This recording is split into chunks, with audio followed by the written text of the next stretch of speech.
Θα μιλήσετε από εκεί, ωραία. Ευχαριστώ κύριε Πρόεδρε. Κυρίες και κύριοι συνάδελφοι, η κλιμάκωση του πολέμου στην Μέση Ανατολή και η διεθνής αστάθεια που αυτή συνεπάγεται δεν θα μπορούσε να αφήσει ανεπηρέαστη και την Ευρώπη αλλά και την Ελλάδα.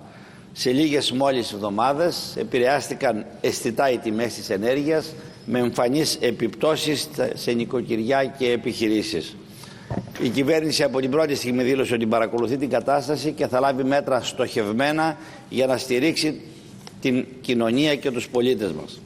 Προς αυτή λοιπόν την κατεύθυνση κινείται και η ΠΝΠ, η πράξη νομοθετικού περιεχομένου 25 Μαρτίου, η οποία συζητείται σήμερα και για την αντιμετώπιση της αύξησης του ενεργειακού κόστους.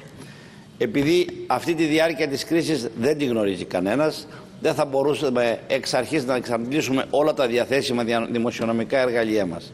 Παρακολουθούμε στενά τις εξελίξεις στην αγορά, ώστε να μπορούμε να προβούμε και σε επόμενες παρεμβάσεις εφόσον χρειαστεί.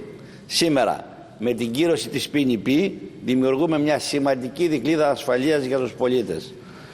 Έχουν τονίσει και ο Υπουργός μας και ο εισηγητής, ο κ. Μαρκόπουλος, έχουν αναλύσει εις βάθος την ΠΝΠ.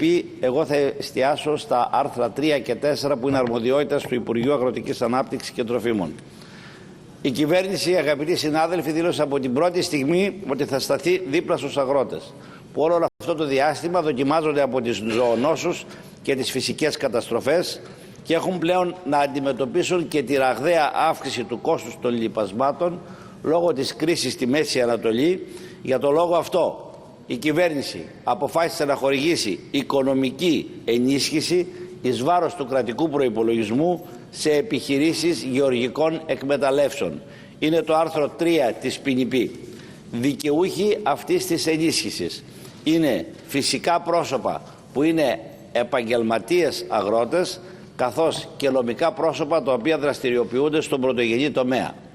Το ύψος της ενίσχυσης για κάθε δικαιούχο ανέρχεται σε ποσοστό 15% επί του συνολικού ποσού των παραστατικών για την αγορά λιπασμάτων, τα οποία εκδίδονται κατά το χρονικό διάστημα από 15 Μαρτίου έως και την 31η Μαΐου του 2026.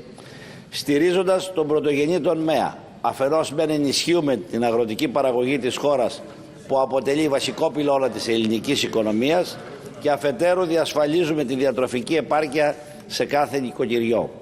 Σημειώνω ότι η οικονομική ενίσχυση αυτή είναι αφορολόγητη, ακατάσχετη και ανεκχώρητη στα χέρια του δημοσίου ή τρίτων. Επίσης, δεν υπόκειται σε οποιαδήποτε κράτηση, τέλος ή εισφορά.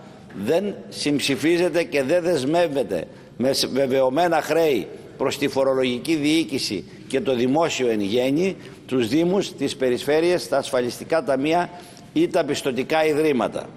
Ενώ σημαντικό είναι ότι δεν υπολογίζεται στα εισοδηματικά όρια για την καταβολή οποιοσδήποτε παροχής κοινωνικού ή προνοιακού χαρακτήρα.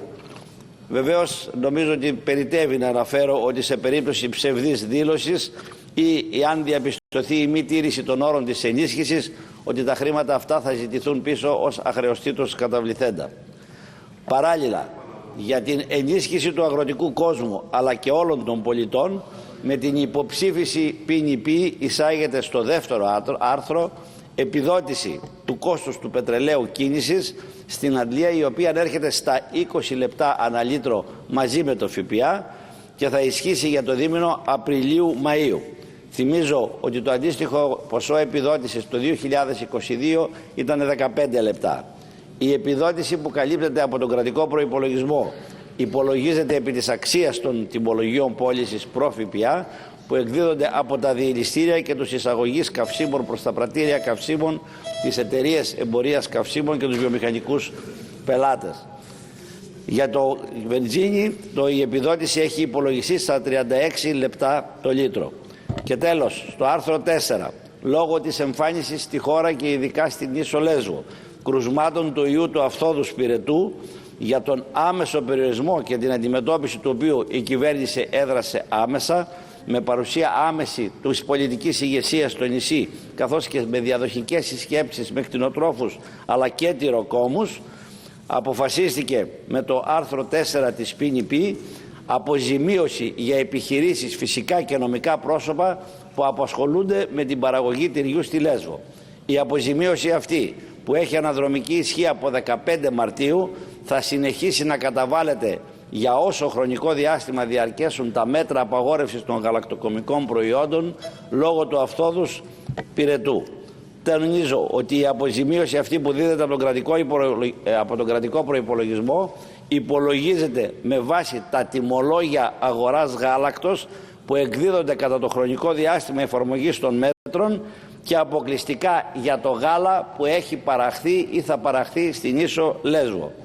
Κυρίες και κύριοι συνάδελφοι, η κυβέρνηση και το Υπουργείο Αγροτικής Ανάπτυξης παρακολουθεί στενά τις εξελίξεις στο ενεργειακό πεδίο και είμαστε διατεθειμένοι να λάβουμε κάθε απαραίτητο μέτρο για τη στήριξη του αγροτικού κόσμου. Σας ευχαριστώ.